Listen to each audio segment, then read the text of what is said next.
Chapter 10. Valor and Excessive Celebration. It took several hours for Valerie to get over the surprise hug by Angel. When the assault on her personal space was over, the group proceeded out of the armory and to their post, Philomena's tower. Shining had told them that Philomena would still be upset about them catching her, and he was right. Comet was lucky that he had his helmet on, since she dive-bombed him and pecked him for about 2 minutes straight, much to the amusement of Angel and Valerie. The two continued to laugh at Comet as he made some colorful insults at the Phoenix, then at them, when Philomena finally calmed down, at least. Soon, all three oddballs were standing in silence, bored as bored could be. Comet stayed rigidly still, even as Philomena decided his back was a perfect place to perch herself and nip at his tail and mane. Valerie tried her best to keep a straight face, but Angel's laughter eventually won out. Finally, Philomena got bored of trying to get a response from Comet and flew back to her perch, looking sad. Angel watched as Philomena hung her head and approached the bird, saying, "Aw, poor Philomena. You just want to have fun, huh?" Philomena cawed sadly in response, and Angel gave her a smile. Valerie tried throwing an annoyed look her way, but Angel clearly wasn't paying attention. "Hey, Philomena!" Angel whispered loud enough for Valerie to hear, but quiet enough that Comet would tune out. "Here's what you gotta do. Go up to him slowly and quietly, then nip him right between his wings. He'll respond to that." Philomena gave a sideways look, but glided down to the floor and silently walked over the Pegasus. She flew up and perched herself right on his back and cawed like before. Comet didn't even turn around to acknowledge the Phoenix's presence, and Philomena nipped him between his tightly folded wings. Comet's response was immediate. A weird mix of both pleasure and excruciating pain shot through his back as the Phoenix bit him. He immediately began to curl his spine and spread his wings out so quickly that it startled Philomena. She cawed in surprise and flapped her wings as Comet's left leg went numb, and he toppled over. He hit the ground before finally getting control of his body and quickly stood up to face the Phoenix. Angel just fell over laughing, and Valerie couldn't help but stare at Comet. It didn't take the Griffin long before she started to giggle as Comet angrily chased both Angel and Philomena around the room. The day generally went on like that, but after lunch, Valerie decided to join in on the fun. It started slowly at first, such as dragging a claw down Angel's armor to produce a rather annoying sound. It then graduated into a full-blown female assault on the one stallion. Philomena, Angel, and Valerie all tried to proceed to annoy him in any way possible, but Valerie seemed to always have the most success. Soon, Comet was sitting in the mess hall again with a plate of fresh lettuce and some sugar-coated strawberries for dinner. Angel sat on one side of him, Valerie on the other. Comet wondered why Angel wasn't on night guard duty yet, but kept his mouth shut as both girls talked around him. "So, where are you from again?" Angel called over Comet's ear, making it ring when she was finished. "The Griffin Kingdom," she answered coolly, thankfully feeling no need to yell. "My home was a place called Wyvern Pass." "What's a wyvern?" Angel called over again.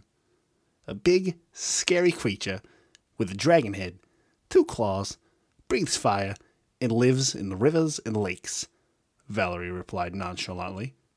"Do they exist?" Angel said. "Well, duh. It's not exactly called Wyvern Pass for nothing," Valerie replied sharply. Comet tried to mentally picture such a creature, but all he got was a goofy-looking dragon image that stuck in his head. He chuckled to himself, and Valerie narrowed her eyes at him. "What's so funny about wyverns?" she asked pointedly. "They're big creatures that level entire villages on a whim. They pop out of nowhere, scare away all the griffins in that area, and take what they want right before raising the place. Sounds like a typical dragon to me," Angel somehow said while sipping on the straw of a cupful of peach juice. Valerie switched her gaze around Comet to Angel and said, "Oh yeah? Well, how big do they get?" "Wyverns get to about the size of a shipping boat." "I heard a dragon that took over an entire mountaintop in Ponyville," Angel replied. "His smoke almost forced everyone in Ponyville to leave."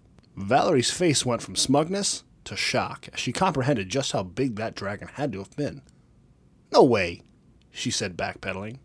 "No way any creature gets that big." "Uh-huh," Comet finally chimed in. "Dragons here typically take over entire mountains. The one Angel was talking about was trying to sleep from what I heard. And Celestia would have gone herself if the dragon had gotten violent." Valerie sat there dumbfounded. If that was true, then dragons here in Equestria were typically twice the size of even the biggest wyverns in the Griffin Kingdom. She gulped and said, "Whatever. Wyverns are still scary." After dinner, Valerie suggested the trio go into town to celebrate their promotions. According to the forms the duo signed, guards were given 2 days off, but had to be on call at any moment. Since Comet and Angel were now officially royal guards and no longer recruits, they had found out that their day off was tomorrow by asking one of the head unicorn guards, who materialized their shift list. Apparently, Philomena's guards were given 2 days off in a row, since Celestia often spent time with her those days. Angel insisted to Comet that they go with Valerie, but he wanted nothing more than to just go home and go to bed. Eventually, he reluctantly agreed to go, at Angel and Valerie's combined pleas. Soon, Luna's moon was high in the sky as the trio sat at a tavern known as the Shadowy Mug and chatted away. Valerie had insisted on playing a couple games of Prodder, but had gotten very angry when Angel won all of her bits, as well as Comet's, who had no idea how to play. They each had mugs of cider they were happily sipping on, but the barman had made a mistake by using hard cider on Angel and Valerie's drinks after their 4th round, since he was swamped by other ponies. So the conversation took some very weird turns. "So, what's up with you and Angel? You guys do it yet?" Valerie asked Comet while Angel was away getting another round for herself and Valerie. It must have been the cider talking, but Valerie was curious.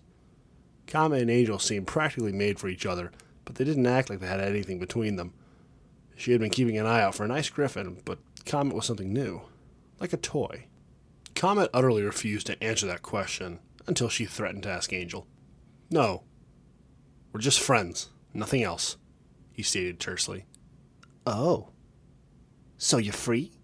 the griffin asked, moderately interested. Valerie gave a sideways grin to Comet that pretended not to notice. Comet was a fuzzy mass of orange since he wasn't wearing his armor out in public, but Valerie thought he was actually more griffin-like than pony.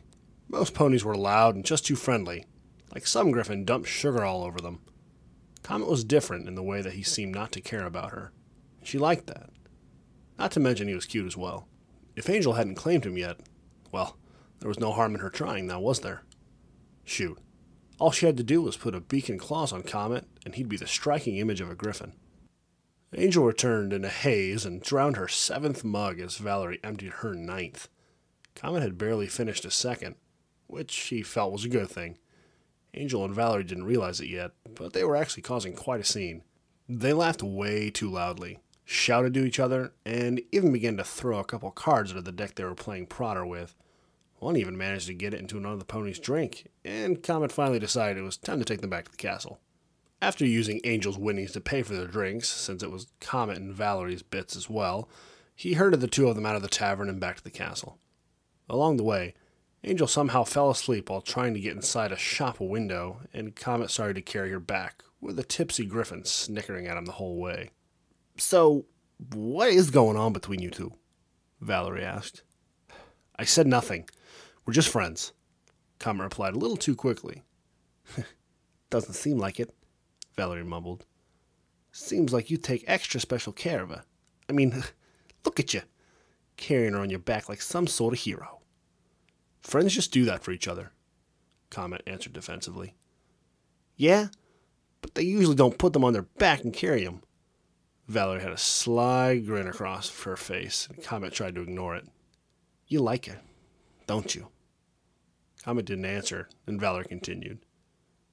"If you're nervous about making her happy, I could always give you some tips."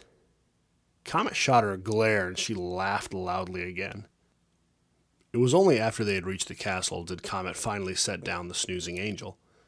She looked rather happy wrapped up in her blankets, and despite the trail of drool running down the back of his neck, Comet was actually pretty happy to see her like that. She was really cute. His mood almost instantly soured as he headed to his bunks, when suddenly a large claw dragged him to an empty room, and before he could know what happened, a set of hard beaks met his own lips. Comet almost shoved her away. Not only did it hurt, a lot, but the claws wrapped around him and forced him to the ground. He lay on his back with a clearly tipsy griffin on top of him, giving him a look that he really didn't want to see. He saw the grin only through the slight moonlight peeking through a window on the far side of the room. "If she didn't claim you," Valerie said in her best normal tone while tipsy, "then why can't I have a little fun?" Comet's face contorted into one of fear as he struggled to get loose from the griffin, who was now leaning in way too close for comfort. He managed to spin himself over and try and push himself loose, but her beak nipped between his wings and he felt himself try to contort into a ball. Valerie laughed like this was a game. Comet fought back harder. He dug his hooves into the stone, but they kept slipping, so he flared his wings in her face. That only made her laugh and earned each one of them a slight, playful nip. Finally, as her beak approached his tail, he managed to slip out from underneath Valerie's grasp and bolted away from her. She gave chase and tried to catch him, saying things like, "Come to Mama, my brave little stallion. Don't you want to feel what it's like to be with a real griffin?" Comet was in full panic mode as he darted around the dark room, listening to Valerie's crazy laugh. Finally, he found the door and he bolted through it, much to the protest of Valerie. Needless to say, Comet didn't sleep very well that night. Valerie lay in her bunk several rolls away from Angel and grumbled to herself about selfish stallions. Angel was fast asleep, but Valerie could swear she heard her mumble, "Comet,